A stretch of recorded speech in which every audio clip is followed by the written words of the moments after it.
Ողջույն սիրելի հայրենակիցներ, Հայք News լրատվականի եթերում մենք հաղորդաշարն է։ Այսօր հեռավար կապով ես հարցազրույցի եմ հրավիրել համահայկական ճակատ շարժման առաջնորդ գեներալ-մայոր Արշակ Կարապետյանին։ Բարև ձեզ, պարոն Կարապետյան, եւ շնորհակալ եմ հրավերս ընդունելու համար։ Բարև ձեզ, Արմինե, մենք էլ ենք շնորհակալ եւ ուրախ ենք ձեզ նորից տեսնելու։ Պարոն Կարապետյան, հարցս հետեւյալն է։ Դեռ ամիսներ առաջ էիք դուք հայտարարել համահայկական ճակատ շարժման կողմից, որ ստեղծվում է հայկական ազգային տրիբունալ, հպարտության տրիբունալ, եւ շեշտվել էր, որ նպատակը պետք է լինի բարոյական, իրավական գնահատական տալ Հայաստանի Հանրապետության գործող իշխանությանը, մասնավորաբար Նիկոլ Փաշինյանի գործողություններին, քայլերին, իսկ օրերս հոկտեմբերի 2-ին հրապարակվեց տրիբունալի որոշումը, որը համահայկական ճակատ կուսակցության անդամները փոխանցեցին, պաշտոնապես փոխանցել են Սահմանադրական դատարանին, ազգային անվտանգության ծառայությանը, դատախազությանը, նաև արտգործնախարարությանը եւ երկու օր առաջ եւս ազգային ժողովի 3 խմբակցություններին։ Հետաքրքիր է իմանալ, թե դուք ինքներդ ինչպես եք նախատեսում տրիբունալի որոշման կիրառումը իրավական հարթության մեջ կայացված։ Իդեպ ասեմ, որ բազմաթիվ իրավաբաններ իրենց կարծիքը անձամբ ինձ են արտահայտել, ասելով, որ կայացվել է բավական հետաքրքիր եւ անթերի իրավական տեսանկյունից անթերի որոշում։ Կխնդրեմ ձեր կարծիքը եւ ուրեմն ինչպես եք պատկերացնում որոշման իրականացումը։ Խնդրեմ, պարոն Կարապետյան։ Լավ հարց է, Արմինե ջան։ Ասեմ ձեզ, որ տրիբունալը կազմված է բավական լավ պրոֆեսիոնալներից, այնտեղ կան եւ պատմաբաններ, եւ իրավաբաններ, այդ միջազգային ոլորտներում մասնագիտացված իրավաբաններ եւ իհարկե փաստաթուղթը պետք է այդպեսին էլ լիներ։ Ինչ վերաբերվում է ինքը փաստաթուղթին, ես հավատացնում եմ ձեզ, որ այդ փաստաթուղթը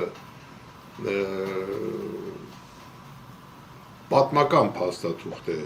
հայ ժողովրդի համար եւ կգա ժամանակներ, երբ որ մեր սերունդները այդ փաստաթուղթը ուսումնասիրեն դպրոցներում, պատմության դասերին, կվերլուծեն այսօրվա իրավիճակները, կվերլուծեն այսօրվա ղեկավարության արարքները հիմնվելով հենց այդ փաստաթղթի վրա։ Մենք միշտ ասել ենք, որ մենք ունենք ծրագրեր, մենք ունենք ճանապարհային քարտեզ, մենք գիտենք երբ է վերջանալու այդ ճանապարհը եւ մենք հասնելու ենք մեր նպատակին եւ գիտենք այդ ժամկետները եւ գնում ենք դրանք, հələ որ մենք չենք խախտել մեր նախատեսվածից ոչ մի թեզ, ու կարծում եմ, որ ապագան ցույց կտա, թե ոնց եւ ինչպես կանենք, որ շատերը այսօրվա պաշտոնատար անձերը, որ Հայաստանից երևի թե ստիպված կլինեն կամ փախչել իրենց սիրած երկրները, որտեղ ես կարծում եմ երևի թե մենակ Թուրքիան եւ Ադրբեջանը կարան նրանց նման մարդկանց ապաստան տան, եւ կարծում եմ, որ մենք ամեն ինչ կբերենք մեր նախատեսված ավարտին։ Ինչ վերաբերվում է կոնկրետ կապված տրիբունալի որոշման հետ մեր քայլերի, ասեմ ձեզ հետեւյալը, որ ըստ օրենքի մենք 30 օր կսպասենք արձագանքներին, կլինեն կուսումնասիրենք այդ արձագանքները, չեն լինի կհասկանանք, որ իրենք վախեցան եւ որոշեցին լուր դա ընդունել։ Դրանից հետո իհարկե մենք ունենք հետագա քայլերի նախատեսված ցանկ, որը որ չեմ ուզում հիմա նկարագրեմ, կտեսնեք եւ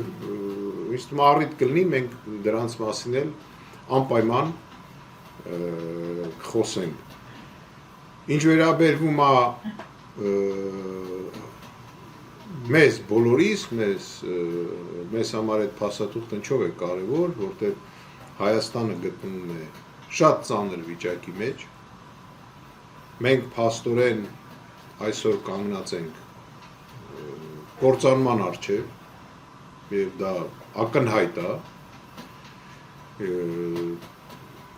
Ցավոք սրտի պետք է ասեմ, որ նման իրավիճակում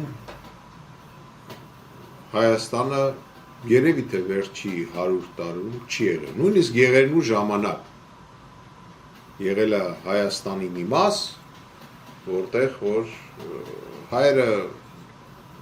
ինչ որ չափով եղել են անվտանգության մեջ։ Այսօր մենք դա չենք կարող ասենք։ Չկա այդպիսի տարածք մեր ռեգիոնում, որտեղ մենք հստակ կարող ենք ասենք, որ մենք անվտանգ ենք։ Պարոն Կարապետյան, բազմից ենք խոսել իշխանության գործողություններից, վարվող քաղաքականությունը միանշանակ հակահայկական է եւ բոլորովին չի բխում մեր պետության, մեր երկրի շահերից, բայց բացի իշխանության քայլերից մենք պետք է դիտարկենք նաեւ ընդդիմության գործողությունները։ Վերջերս իդեպ վերլուծաբաներից մեկ այսպիսի մի դիպուկ գնահատում արեց, թե վերածվել են թաղման բյուրոյի։ Սա շատ ցավալի իրողություն է եւ ես այսօր պետք է ձեզ ասեմ, տեսեք, Հայաստանը գտնվում է ծանրագույն վիճակում։ Մենք իսկապես պատերազմական իրավիճակում ենք գտնվում եւ ինչով է զբաղված Հայաստանի ընդդիմությունը, խոսքս մասնավորաբար խորհրդարանական ընդդիմության մասին է, որն այս պահին օրինակ հրավիրել է խորհրդարանում լսումներ, այսինքն ինչ է ստացվում, երկիրը ծանրագույն վիճակում է, ընդդիմությունը զբաղված է լսումներ, խորհրդարանական լսումներ հրավիրելով, այլ գործ չկա անելու, միակ գործը մնացել է, ինչպես ասում են, ճառասելը, ինչով այսօր ցավով եմ արձանագրում, զբաղված է մեր խորհրդարանական ընդդիմությունը։ Տեսեք, բոլորը շատ լավ գիտենք, չէ, որ Սահմանադրական դատարանը կարելի ասել ուղղակի կասկածի տակ դրեց մեր անկախության հռչակագիրը, որը մեր ծննդյան վկայականն է, բայց ընդդիմությունը որևէ ընդդիմադիր քայլ չիրականացրեց, փոխարենը այսօր ուղղակի ելույթներ են ունենում խորհրդարանում։ Հիմա ես կխնդրեի ձեր գնահատականը հետևյալ տեսանկյունից. երկիր, որը գտնվում է պատերազմի մեջ, ծանրագույն վիճակում, թե անվտանգային առումով, թե սոցիալական, տնտեսական, այդ մասին եւս կխոսենք քիչ անց, այդպիսին պիտի լինի այդ երկրի ընդդիմությունը, ինչպիսի կեցվածք այսօր դրսևորում է մեր հայաստանյան ընդդիմությունը։ Խնդրեմ, պարոն Կարապետյան։ Արմեն, ճիշտ ասած, չեմ գտնում նպատակահարմար խոսել ընդդիմության մասին, ցավոք սրտի մենք գտնում ենք, որ այսօր իշխանությունը Հայաստանում չի կատարում իր առջև դրված խնդիրները, իսկ իշխանությունը, գերագույն իշխանությունը Հայաստանում դա հենց մեր ազգային ժողովն է, եւ խոսքը գնում է ազգային ժողովի ամբողջ կազմի մասին։ Եթե կառավարող ուժը ազգային ժողովում ունի, ասենք 51%-ից մի քիչ ավել, հա, ստացվում է, որ օպոզիցիան ունի մոտ 48.5%։ Մեր հանձնաժողովում, կներեք, հանձնաժողովների կազմում եւ որպես օպոզիցիոն են իրենց դրսևորում։ Այդ դեպքում ստացվում է, որ փողոցում էլ իրենք պետք է ունենան, հա, դաշտում այսպես ասեմ, պետք է ունենան այդ 48%-ը։ Բայց կարծում եմ, որ իշխանության վարկաբեկումը, կառավարող ուժի վարկաբեկումը զուգահեռ իր հետևից քաշել է այդ օպոզիցիոն ուժերը, որոնք այսօր գտնվում են մեր պարլամենտում։ Ես չեմ ուզում գնահատական տամ, նորից եմ կրկնում, իրենց գործողություններին կամ իրենց նպատակներին, որտեղ ճիշտ ասած իրականում չեմ հասկանում, չեմ տեսնում այն ճանապարհային քարտեզը, որը որ կլիներ հասկանալի։ Դրա համար կարծում եմ, որ պատերազմող երկրում մենք երևի թե պետք է ունենայինք շատ ավելի լուրջ իշխանություն։ Եվ միայն այդ պայմաններում մենք կարայինք կառուցեինք այսօր մեր անվտանգությունը եւ բարեկեցությունը։ Ցավոք սրտի իշխանությունը նորից եմ ասում, ուժեղ չի, թոլամորթ է, անգրագետների շարանը կառավարությունում պակասելու տեղը ավելանում են, չեմ ուզում օրինակներ բերել, եւ այդ բոլորը անցնում է սուս, Արցախը հանձնում են, նույնիսկ ինչ ասեմ ձեզ, ընդամենը ինչ որ հայտարարությունների տեսքով բողոքներ են լինում, բայց ոչ մի գործողություն չի լինում համարյա։ Հերիք չի այդ արցախցի ժողովրդին, որ ստիպված այսօր գտնվում են Հայաստանում, ոչ մեկ տիրություն չի անում, ըստ իմ տեղեկությունների, դրա մասին չի խոսվում։ Հռչակագիրը պարզ չի, որ այս սահմանադրական դատարանին ինչ էլ բերես դեմ դնես, այդ սահմանադրական դատարանը ինքը անելու այնպես, ինչպես ասեն մեկ զանգով իրենց հրապարակից, թե եթե դրանք դատավոր են եւ եթե իրանք իրենց հարգում են, այդքան տարի սովորել են ու բոլոր իրենց этаպներում խոսել են արդարության մասին եւ ճիշտ ասած ես սահմանադրական դատարանի որոշումների մեջ վերջին ժամանակներում ոչ մի արդարություն չեմ տեսնում, ոչ մի որոշում չեմ տեսնում, որ պաշտպանի մեր հայրենիքը ու վերադառնալով մեր տրիբունալի որոշումներին մենք սպասելու ենք այդ 30 օրը 30 օրից հետո գործընթացները սկսվելու է այդ թվում որոշ պաշտոնատար անձերի հանդեպ երևի թե դատարանը կորոշի որոշում կայացնել եւ նորից եմ կրկնում դա լինելու է պատմական փաստաթուղթ մեր երկրի ղեկավարը ընտրեց մեր ժողովրդի համար ամենավտանգավոր ճանապարհը ես չգիտեմ մի անգամ կարծեմ օրինակ բերել եմ որ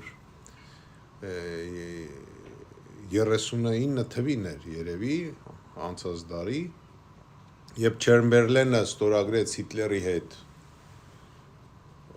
փաստաթուղթ այդ փաստաթուղթը ուրախ բերեց Անգլիա եւ նույնիսկ ասեմ ձեզ Չեմբերլենը դա փողոցներով այսպես մեքենայի վրա գնում էր եւ այդ փաստաթուղթը ցույց էր տալիս ժողովուրդն էլ ծափահարում էր այդ փաստաթուղթին երբ որ եկավ պարլամենտ Չերչիլը իրեն ասեց դուք շանս ունեիք ընտրեիք խայտարակության եւ պատերազմի միջև դուք ընտրեցիք այսօր խայտարակությունը պատերազմը դուք կստանաք հետո մեր փաստորեն ճակատագիրը դա է փաստորեն մենք այսօր խայտարակված ենք եւ մեր ղեկավարությունը ընդունել է խայտարակությունը պատերազմը մենք կստանանք հետո ու որը որ շատ հնարավոր է մեր համար լինի բավականին կործարանար եթե այսպես շարունակվի շնորհակալություն Կարևոր միտք ասացիք, եթե այսպես շարունակվի, ես կարծում եմ, որ այսպես չշարունակվելու համար դարձյալ պիտի անդրադառնամ ընդդիմությանը, կարևոր գործառույթ ունեն հենց ընդդիմադիրները, պարոն Կարապետյան, եւ այնուհանդերձ ես ուզում եմ հետեւյալ հարցին եւս անդրադառնալ, որը բավական հետաքրքիր է, տեսեք, ընդդիմադիր նկատվում է, որ ընդդիմադիր պայքարի մեթոդներն էլ կարծես այլևս սպառված են, գուցե գաղափարներն են սպառված, բայց ես մեկ հիշեցում անեմ, սեպտեմբեր ամսին Բակրատ Սրբազանը հայտարարեց, թե շուտով մենք ավելի ակտիվ պայքար ենք ծավալելու նոր մեթոդներով, նոր գաղափարներով, բայց առ այսօր նորը չկա, նորը չի նկատվում, նույն մեթոդներն են ոչինչ չասող, ոչնչի չհանգեցնող դրական իմաստով, իսկ բոլորիս նպատակը գիտենք որն է, հեռացնել այս իշխանությանը եւ փրկել Հայաստանը։ Հիմա այսպիսի դիտարկում եմ նկատել, ի դեպ որոշ վերլուծաբաններ նկատել են, որ այսօր այդ որոշ ընդդիմադիրների եւ հենց նաեւ Սրբազան շարժման այսպես իրականացնողները կրկնօրինակում են համահայկական ճակատ շարժման գաղափարները եւ նախաձեռնությունները։ Ես կոնկրետ օրինակով բերեմ, խոսքս վերաբերում է հենց ազգային հպարտության տրիբունալի այդ գաղափարին եւ գուցե հարկ է նաեւ առիթից օգտվելով մեր հեռուստադիտողներին հիշեցնեմ, որ այդ գաղափարը դուք հռչակել եք, հայտարարել եք ամիսներ առաջ, դեռ ապրիլ ամսին, եթե ես չեմ սխալվում, ապրիլին։ Եվ հիմա մենք տեսնում ենք, որ այս շարժումը կարծես թե փորձում է ընդօրինակել ձեր այդ գաղափարները։ Ինձ համար հետաքրքիր է ինչպես եք դուք դրան վերաբերում այս երևույթին։ Գուցե իսկապես գաղափարների պակասի հետ գործ ունենք ընդդիմադիր դաշտում, պարոն Կարապետյան։ Խնդրեմ։ Արմինե, տրիբունալի որոշումը դա համահայկական ճակատ շարժման սեփականությունը չի, եւ մենք այստեղ նպատակ չունենք պաշտպանել ինչ-որ հեղինակային իրավունքներ։ Դրա համար մենք միայն ու միայն ողջունում ենք, երբ որ մյուս կուսակցությունները կամ շարժումները դա ընդունում են որպես իզեն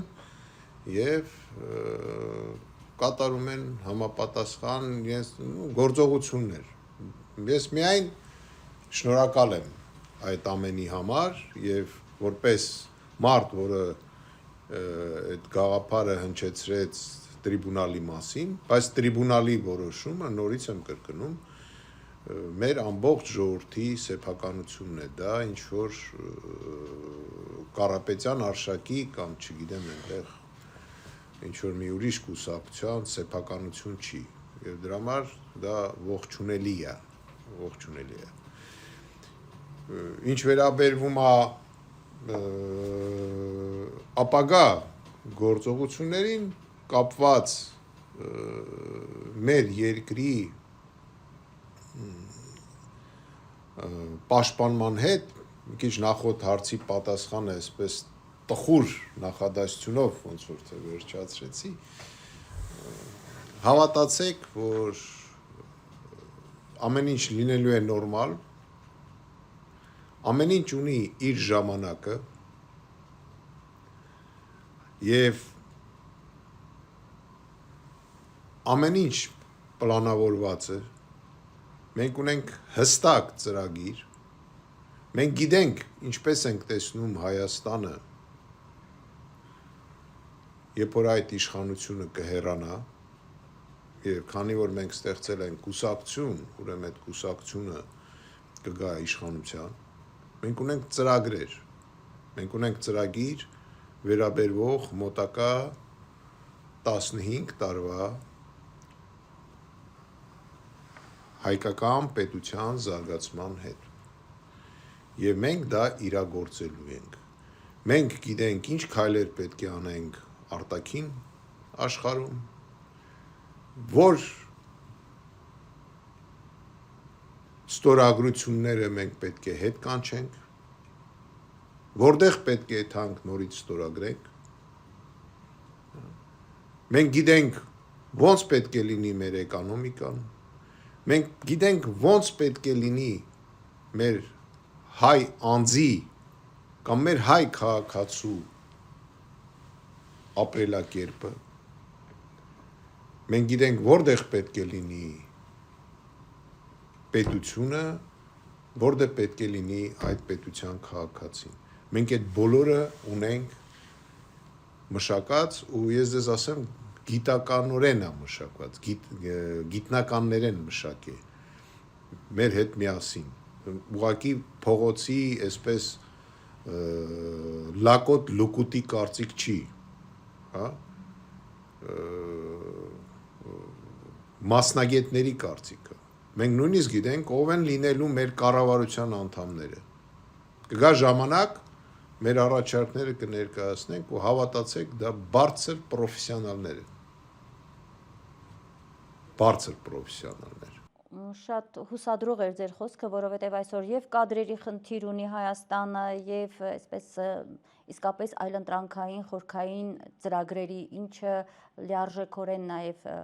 ընդդիմադիր կամ այլախոհ հատվածից չի ներկայացվում։ Պարոն Կարապետյան, այս անգամվա մեր հարցազրույցում ես կխնդրեի ձեզ անդրադառնանք նաեւ տնտեսական որոշ հարցերի, որովհետև Հայաստանի վիճակը ոչ միայն արտաքին քաղաքական հարթության մեջ է բավական լարված, ոչ միայն մեր անվտանգային խնդիրներն են սուր այսօր պատերազմական իրողությունների առաջ են կանգնած, այլ նաև տնտեսական իրավիճակն է բավական լարված եւ ես ուզում եմ տեղեկացնել, տեսեք, գնաճի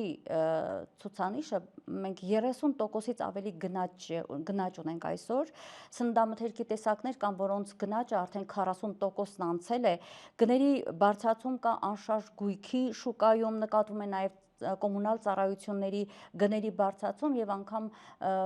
այսօր արդեն խոսվում է նաեւ տրանսպորտային գների բարձրացման մասին։ Ընդ որում մասնագետները, տնտեսագետները խոսում են, որ այդ գնաճը եռապատկվելու է, ասենք հունվարից ավելի մենք բավական լուրջ պատկերի ականատես կարող ենք լինել։ Սրվում է սոցիալական իրավիճակը, հա, անվտանգային խնդիրներին զուգահեռ։ Այս առումով կխնդրեի ձեզ ներկայացնեիք ձեր կարծիքով ինչն է պատճառը սոցիալ-տնտեսական այս լարված իրավիճակի գնաճի մասնավորաբար օրինակ։ Դրանք առնչվում են քաղաքական խնդիրների հետ։ Եթե մի իշխանություն կամ կառավարություն ունի երկարաժամկետ ծրագիր, վիճակը դա էլ պետք է լինի։ Դա էլ պետք է լինի, հələ ասեմ ձեզ, ի շնորհիվ ցածր օղակի մասնագետների շնորհիվ մենք դեռ չունենք այն պայթյունը, որը կարող է իրոք տեղի ունենա։ Թանկությունների շարանը եւ ժողովրդի սոցիալական իրավիճակի անկումը դա քաղաքականության հետևանք է։ Ես մի անգամ ասել եմ, որ ոլորտով պետք է զբաղվի իշխանությունը, այդ ոլորտում բարդակ է, դե ոնց կարա անգրագետը, ասենք, ռեֆորմա անի։ Եթե մարդը իր երկիրը գոնե մի քիչ սիրում է, գոնե մի քիչ, եթե իրան ասում են, արի լինի, եղեք ես ինչ նախարարը, եթե նա այդ ոլորտում բան չի հասկանում, նա եթե իր հայրենիքը սիրում է, նա պետք է հրաժարվի, որտեվ չի կարա մարդ միշտ ասել եմ մոդեռնիզացնի ինքնաթիռը, եթե ինքը այդ ինքնաթիռի հետ կապ չի ունեցել իր կյանքում։ Չի կարա մոդեռնիզացնի հեծանիվը, եթե նա հեծանիվ քշել չի իմանում։ Ասենք մեր այսօրվա իրողությունը նա է, որ եթե ինքը սիրում է ինչ-որ մի անձի եւ այն Աստվածի նման նայում է այդ անձին, իրան տանում դնում են նախարար։ Ու բաներ եմ լսում, զարմանում եմ։ Միջարս բոլոր ոլորտներում, այդ թվում այդ ամենը վերաբերվում է եւ էկոնոմիկային։ Այս իրավիճակում ասեմ ձեզ, որ կողքի մեր երկրների սոցիալական վիճակները շատ ավելի լավ է։ Մենք այդ ռեգիոնում մի քիչ ավելի հասարակ ասեմ, ամենավատ ապրող ժողովուրդն ենք։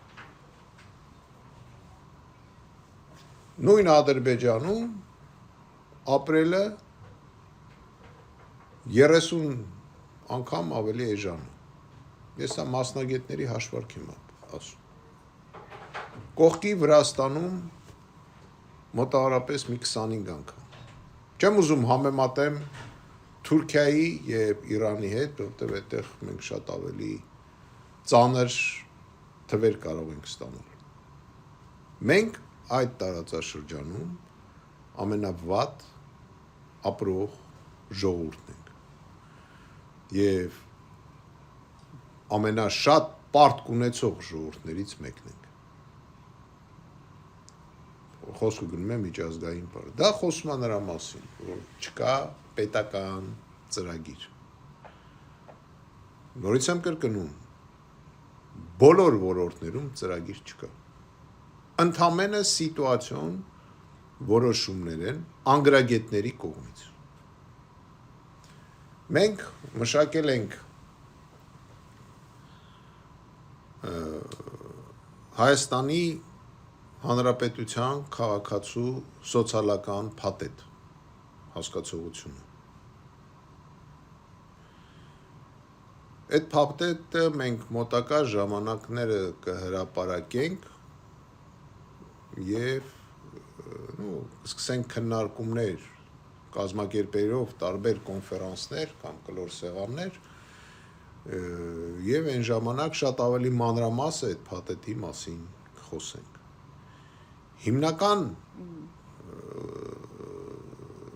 Հիմնական շեշտը դա իհարկե մեր ժողովրդի առողջությունն է, որտեղ դուք գիտեք, միայն առողջ մարդը կարող է ստեղծել լավ էկոնոմիկա։ Եթե մարդը հիվանդ է, ինչ էկոնոմիկայի մասին պետք է խոսես, որտեղ հիմնականում այդ մարդուն պետք է պահես, կամ իր աղբերն է պահում, եղբայրը, կամ քույրը, կամ ծնողը հիվանդ մարդուն պահում են։ Դա համար մեր բավականին կարևորագույն տեղ է զբաղեցնում առողջապահությունը։ Մենք ունենք հստակ ծրագրեր, նորից եմ ասում, եկեք չբացեմ այդ ոլորտներում։ Օրինակ, ընդհանուր սոցիալական փաթեթի մեջ կա, ասենք, սպայական կազմի սոցփաթեթ, որը մի քիչ կարող է շատ ավելի տարբերված լինի, ասենք, ելնելով իրենց ծառայությունից։ Եվ այլն, եւ կան մյուս ոլորտների, զինծառայողի սոցիալական փաթեթ եւ օրինակ կա երեխայի սոցփաթեթ, այնտեղ կտեսնենք այն զարգացումները եւ այն երկիրը, որ մենք ուզում ենք ստեղծենք։ Մենք ազատելու ենք մեր երկրի ֆիզիկական անձերին հարկերից, նա չպետք է հարկվի։ Օրինակ ես երեք լսում էի պարլամենտում մեր իրավապահ մարմինների ելույթները, հիմա տպավորությունում էր, որ տպավորություն էր այդտեղ, որ ինչ որ հարկայինի ներկայացուցիչներ են խոսում, որտեղ բոլորը խոսում էին փողի մասին, որ բյուջետ այսքան փող բերինք։ Միևնույն ժամանակ ասում են, որ 60%-ով հանցագործությունը ավելացել է։ Հիմա հարց է առաջանում։ Բա լավը ո՞րն է։ Չէ՞ որ իրենց նշանակությունը հենց նա է, որ մեթոդներ կիրառեն, որ կանխեն հանցագործությունները։ Այսօր չկա այդ ծրագրերը, կանխարգելիչ գործողությունների ծրագիր չկա հանցագործությունների դեմ, չէ՞ որ հիմնական խնդիրը կանխելն է։ Հավատացեք, հանցագործության բացահայտումը շատ ավելի քիչ նշանակություն ունի, քան այդ հանցագործության կանխելը։ Չկա այդ ոլորտում ոչ մի բան։ Մարդիկ գալի ասում են, չգիտեմ, շպիոն ենք բռնե 50 հատ,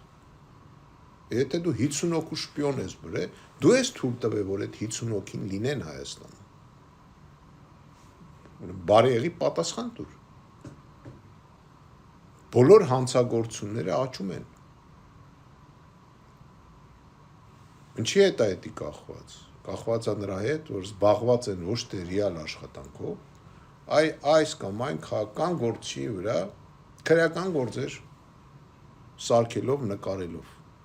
ուզում եմ ասեմ, որ չկա ծրագիր, եթե չկա ծրագիր, ուրեմն չկա ծրագրի կատարման պահանջ, բայց մենք ում մասին ենք խոսում, խոսում ենք մի կուսակցության մասին, որի անունը K-ով է սկսում, ես մի անգամ կարծիքս ասել եմ, K-ի մասին, որի անունը K-ով է սկսում, ինքը սեփական ծրագիրն է դավաճան է, սեփական ծրագիրը դավաճանել է, ինքը ծրագրով ընդունվել է, ժողովուրդը չի գրած ընտրվել է, ավելի ճիշտ, ժողովուրդը չի գնացել ընտրի ինչ-որ ֆիզիկական անձի, ժողովուրդը գնացել է ընտրի այդ ծրագիրը, որով ինքը ուզում է ապրի և զարգանա և իր անվտանգությունը պահպանվի։ Թող հանեն իրանց ծրագիրը և ասեն, որ կետն են կատարել։ Մենք ինչ ենք սպասում այդ մարդկանցից։ Ու ես ասեմ ձեզ, այդ թվում նայելով երեկվա, երեք էր կարծեմ այդ բանը, պարլամենտում այդ զեկույցները, մի մարդ ինձ թվաց, որ իրոք այնտեղ պրինցիպիալ մարդ է, և ունի գաղափարներ, որը որ իրոք ուզում է ինչ-որ բան անի, այնել ինձ թվում է այսա մոտակա ժամանակները կարող է իր առջև խնդիրներ լինի, որտեղ նման կառավարությունում նման մարդիկ պետք չեն։ Իրենց պետք են մարդիկ անգրագետ, ինչի համար, որտեղ գրագետը կարա ֆռա ասի, գիտեք, այստեղ սխալ է։ Գրագետը կարա ասի, դուք սենց որոշում իրավունք չունեք կատածրեք, կայացնեք։ Իսկ անգրագետը չի ասի։ Կամ էլ անգրագետների շարանը շարում են, բայց ժողովուրդն էլ գցում են այդ վիճակի մեջ։ Շնորհակալություն Արմինե։ Դուք ձեր խոսքում, պարոն Կարապետյան, դուք ձեր խոսքում իհարկե ասացիք, անդրադարձակ որոշ իմաստով սոցիալական քաղաքականությանը, իդեպ ասեմ, որ հետևել եմ համահայկական ճակատշարժման ծրագրում, դրույթներում բավական մանրակրկիտ ներկայացված է սոցիալական քաղաքականությունը, առողջապահության մասին կա, առանձին բաժիններ ունեք, կրթություն, մշակույթ, կարծում եմ ժամանակը կգա, պարոն Կարապետյան, եւ դուք հնարավորինս հակիրճ թեկուզ մեր այս հեռավար հարցազրույցների տարբերակով կներկայացնեք այդ, եթե հիմա ժամանակը ներում է եւ ցանկություն ունեք, կարող եք դարձյալ այդ սոցիալական քաղաքականության մասին մեկ-երկու դրվագով ներկայացնել, որտեղ մեր ժողովուրդը նաեւ դա է ուզում լսել։ Արմինե, մենք երևի թե իրականում առանձին հարցազրույց կանցկացնենք, դուք շատ ճիշտ նկատեցիք, որ մեր ծրագիրը, որը որ կա մեր ռեսուրսներում, այնտեղ բավականին լավ գրված է, բայց ինքը սոցիալական փաթեթը մեր ասած, ինքը շատ ավելի կոնկրետ է եւ շատ ավելի մանրամաս։ Օրինակ, բժշկական ոլորտում մենք հայտարարում ենք, որ բժշկությունը Հայաստանում պետք է լինի անվճար եւ հասանելի։ Չբացառելով մասնավոր բժշկության արկայություն այնտեղ։ Հակառակը ամեն ինչ անենք, որ մասնավոր բժշկությունն էլ մնա։ Մենք այդ մեխանիզմը եւ եթե կուզեք պետական այդ առողջապահության համակարգի եւ մասնավորի հարաբերությունները այնտեղ պարզ կերևա եւ ով որ տեղը ունի։ Մենք պետք է հասնենք առողջ երեխայի, առողջ քաղաքացու կերպարին։ Ինչի համար, որ մենք ունենանք առողջ ազգ, մենք հին ազգ ենք, դուք գիտեք, որ հին ազգերը միշտ ունեն ինչ-որ ավելի շատ հակումներ այս կամ այն հիվանդություններին։ Ես որպես զինվորական միշտ առնչվել եմ մեր նորակոչիկներին, մեր երիտասարդներին, եւ քանի որ նախկինում ծառայել եմ եւ սովետական բանակում եւ առնչվել եմ այդ թվում այն ժամանակվա երիտասարդների առողջությանը։ Եվ հավատացեք, տարբերությունը բավականին մեծ է, չեմ ուզում ես մանրամասնեմ, բայց այդ ամեն ինչ ասում եմ փաստ է։ Մենք պետք է ունենանք առողջ երիտասարդություն։ Դրա համար պետք է բժշկությունը լինի հասանելի։ Ուզում եմ ասեմ, որ մենք ուսումնասիրել ենք ամբողջ ոլորտները շատ խորը, այդ թվում հաշվի առնելով մեր երկրի ղեկավարության կողմից չսիրված պատմությունը։ Եվ բոլոր այդ մեթոդները, որ մենք նախատեսում ենք, շատ դեպքերում լինելու են անակնկալ։ Այո, լինելու են անակնկալ։ Ու հավատացեք, մեր հաղթանակը առջևում է, որտեղ մենք պայքարում ենք։ Իսկ ժողովուրդներ, որոնք հանձնվում են, ես մի քանի անգամ ասել եմ, կորչում են, վերանում են։ Իսկ ժողովուրդներ, ովքեր պայքարում են, միշտ ի վերջո հաղթանակ են տեսնում։